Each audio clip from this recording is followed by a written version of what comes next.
নমস্কার সবাইকে, আমার চ্যানেলে তোমাদের আরও একবার স্বাগত। সবার প্রথমেই তোমাদের সবাইকে জানাই শুভ জন্মাষ্টমী। আজকের দিনটার জন্য আমি প্রচুর প্রচুর এক্সাইটেড। আসলে একটা বছর ধরে অপেক্ষা করতে হয় যে আজকের জন্য, কারণ আজকে আমার মাধব সোনার জন্মদিন। তো চলো আজকে কি করছি না করছি সবটাই তোমাদের সাথে শেয়ার করব, তো পুরো ভিডিওটা দেখতে থাকো। এখানে দেখো কৌশি সকাল সকালই এসে মাধবের এখানটা খুব সুন্দরভাবে সাজিয়ে দিয়েছে। আর আজকে সকাল থেকেই বাইরের ওয়েদারটা বেশ সুন্দর, আর আকাশটা দেখো ঝলমল করছে। আমি এখন মাধবকে স্নান করিয়ে নেব।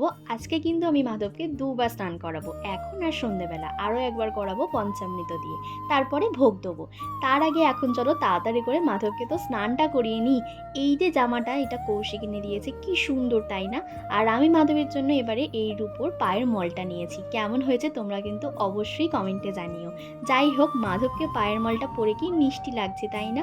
জানো তো, আমি প্রতি বছরই চেষ্টা করি নিজের উপার্জনে ওকে একটা কিছু গিফট দেবো, আর এতে তো আমার ভীষণই ভালো লাগে। আজকে কিন্তু সকাল থেকেই বাড়িতে অনেক তোড়জোড়। আসলে মাধবের জন্মদিন বলে কথা, তাই আজকের দিনটাতে একটু স্পেশাল হবে। আমি এদিকে পুজো করলেও মা কিন্তু সেই সকাল থেকে এক এক করে রান্না করেই চলেছে। তালফুরুলি, লুচি, সুজি এগুলো মা কিন্তু ততক্ষণ করে রাখছে। আর আমি পুজোটা দিয়ে উঠে ভোগ রান্না করব। এর আগে নাড়ুটা কিন্তু কাল রাতেই বানিয়ে রাখা হয়ে গিয়েছিল।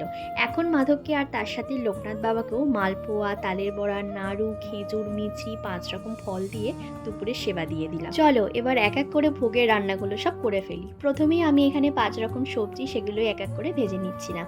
আসলে এই দিনটা এতটাই ব্যস্ততার মধ্যে কেটেছে, তাই তোমাদের সাথে বড় ব্লগ এবারে আর কিছু শেয়ার করতে পারিনি। তো এই ছোট ছোট মিনি ব্লগের মাধ্যমে যতটুকু পারবো তোমাদের সাথে শেয়ার করার চেষ্টা করব। যাই হোক, এদিকে ভাজাভুজি সব হয়ে আসতেই আমি পায়েসের দুধটা বসিয়ে দিলাম, আর কৌশিক এদিকে লুচিগুলো সব ভাজতে আমার একটু হেল্প করছিল। রান্না বান্না শেষ করে বিকেলের দিকে একটু ছাদে এসেছিলাম, বেশ ভালো লাগছিল। তো চলো টাটা, বাকিটা আসছে পরের ভিডিওতে। সকলে ভালো থেকো, সুস্থ থেকো, রাধে রাধে।